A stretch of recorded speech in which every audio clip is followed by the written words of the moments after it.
dum dum dum dum.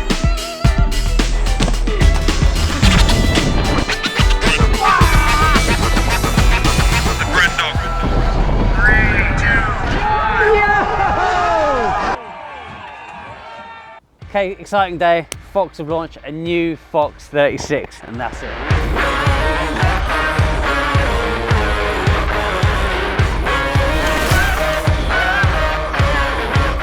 Today, this video is going to be about bike setup, and this is like something that you'll probably find loads of on the internet. I wanted to give you what I do when I get a new bike, a new fork, a new shock, or something new on my bike. It's actually something that people really overcomplicate, because it's taken me years to understand that. And when someone dumbed it down for me, it made everything make sense. And if I know why I'm doing something, like what it does to my body, what it does to my riding, then it makes way more sense to me. So today I'd just like to give you a quick basic setup of a bike from a pro. Done years of World Cup racing, years of working with suspension mechanics, years of working with Fox. Sometimes it can be really overcomplicated, so I just want to tell you the basics. Air pressure, what your high speed compression does, what low speed compression does, why and how you want your rebound, where it is, and most importantly for me on the bike is balance, making sure the bike is balanced. For me, if a bike's way too hard, but it's hard back and front, you can ride it.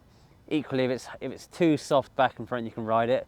But if it's too soft at the front or too soft at the rear, then you really get some big problems. So let's go hit the trails and I'll show you the basics of setting your bike up. Right, first of all, we're going to set up the weight of these, i.e. how much air you put in them, and there's a nice little recommended chart on there.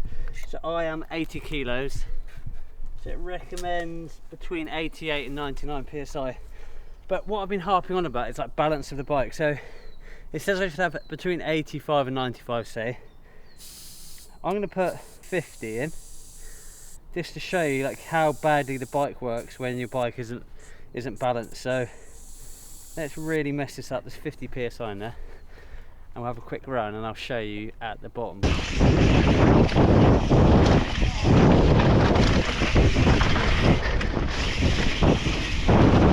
And that's the reason why you get your travel right, because this is so low, so all the weight's over the front. I'm just getting no balance on it, like I'm just over the front, just struggling to keep it up. Yeah, thank you.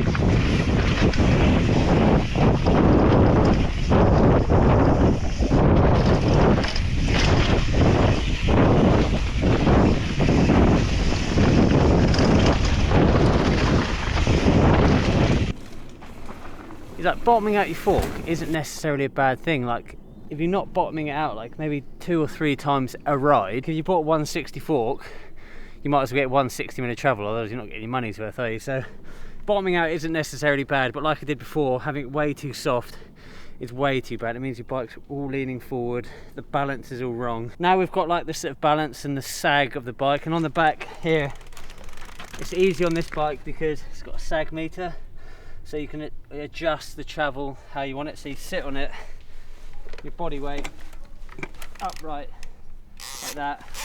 Check it out, it should be in the designated region.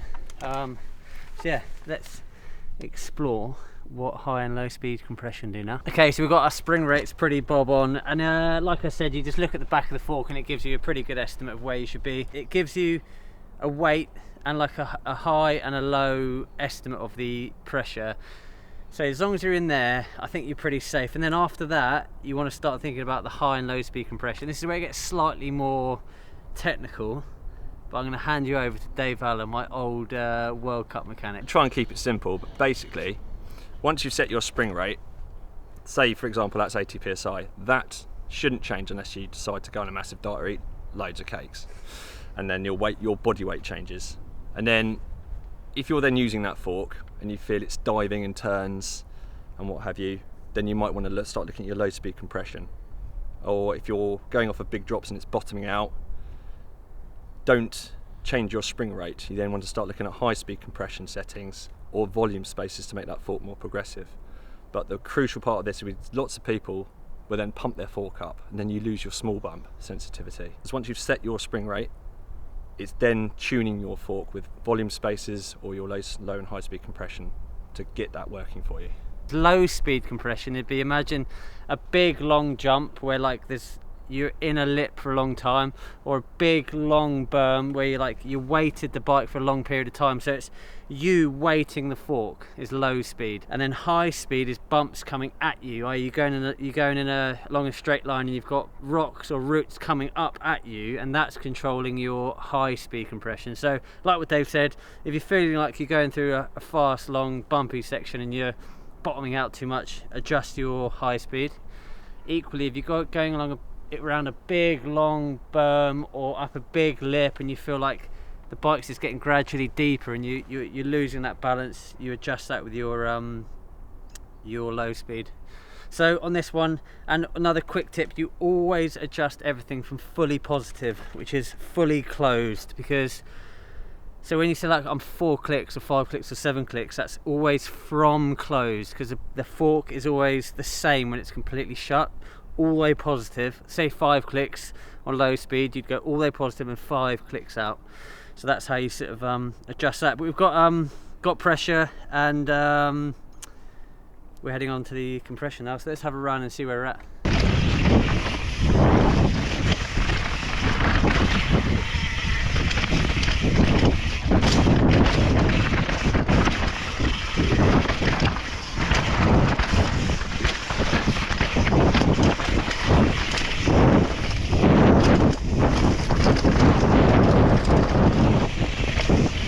Right, we've got air pressure sorted, we've got the balance sorted, we've got the high and low speed compression, maybe not necessarily sorted. That's something that you're going to fine tune a little bit, maybe even depending on track. I don't really change it too often with compression. Now rebound, in my opinion, is one of the most important aspects of the fork once you have everything else done. Reason being is if it's too slow, it's awful. The fork packs up, which means the fork doesn't recover. Every bump you hit, it's not recovering. And too fast, equally, too fast is better than too slow in my opinion, but too fast means that when it's going around corners and you're braking, it might want to like push out on a lip or a jump, it might want to just rebound you a bit too fast. But what you want is your fork as fast as you can manage it without it like kicking you, and the reason of that is you want it to recover, so you want it to not pack up, and pack up means when you hit a bump and before it's had time to recover, it hits the next bump and just packs up like that. So you want it to always recover to full travel and ready for the next bump. So that's when it packs, it's called packing up. So you want it to be as fast as you can without it feeling too pingy. So I've got this all the way plus, and then 6 clicks out on my rebound. So I think that's a nice starting point. Yeah, we are testing out these new forks. Actually, maybe more so testing out the streamline aerodynamics of this new mudguard over the John O'Jones Canyon Gap. Are you going to follow me in, or are you going to do a test? Are you going to one bang? I think I'm going to one bang it, yeah. If I was you, Dave, I'd follow, stop, and then come and go again, and you see the speed.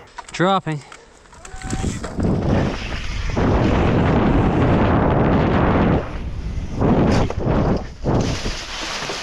Bit more speed than that. Felt like a cranking. Dropping.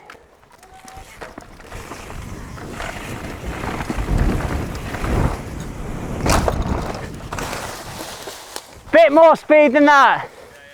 Felt like a cranking. That lip's really thin. Really thin.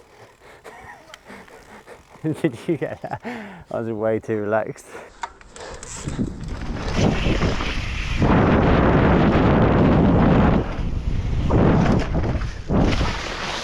That was actually a bottom out on the front end, but like I said, it's quite a big jump into full-on brakes, so having a few bottom outs on your ride isn't a bad thing. Otherwise you're not getting your money's worth, are you? I'm actually loving these. I forgot to mention this is the new Crown, 20% stiffer, but carrying the same amount of weight on the fork. 200mm rotor only, or 230, and yeah, Grip X2 damper. Stoked on this thing, stoked. I hope it's helped you. A few basics on how to get your bike set up when you first get a new bike, or a new fork, or a new shock. I mean, everything we've said today applies with this shock as well. The key points for me, and the most important thing of this whole video is balance, keeping the front and the back of your bike balanced. keeping the Rebound as fast as you can ride it, so it recovers and doesn't pack up, and because that feeling of it packing up is awful. Yeah, I hope this helped. Head over to the Fox website for more tips and tricks on how to do it. You know, those guys are the ultimate professionals on what to do. It's just I'm trying to walk you along on how I do it and some of the most important things of what I've taken in from the years. So yeah, thanks a lot for watching, and the new Fox 36, stoked.